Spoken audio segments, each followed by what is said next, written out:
Президент России отметил трудовые успехи главы Копейска. Во вторник в торжественной обстановке благодарность главы государства Вячеславу Истомину вручил губернатор Челябинской области.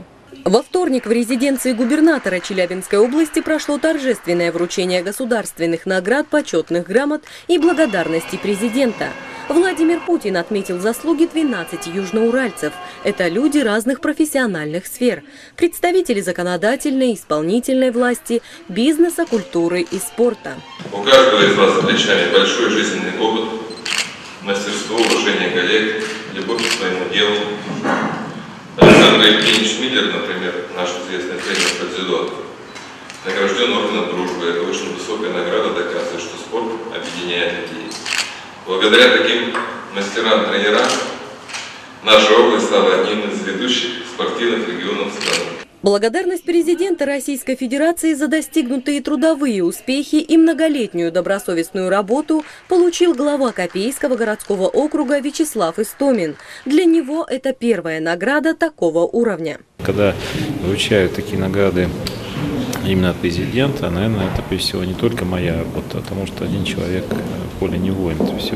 Это награда тех людей, которые окружали меня на протяжении всего трудового пути, и это те места работы, где я раньше работал, и нынешние места работы, а прежде всего это работа, оценка деятельности коллектива. Но в данном случае я могу сказать, что за последние 1,5 года оценка деятельности Копейска.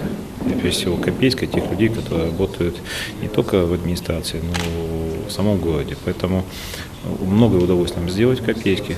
К сожалению, еще много не успели сделать, но я думаю, что над этим будем работать и подчеркивать, конечно, аванс для того, чтобы идти дальше, и чтобы наши жители видели, что в городе есть изменения, пускай, может быть, не так быстро, как хотелось, но мы стараемся сделать так, чтобы каждый копейчанин почувствовал изменения к лучшему. В планах Вячеслава Истомина продолжать укреплять коммунальный сектор экономики Копейска. В первую очередь это дорожное хозяйство и благоустройство территорий.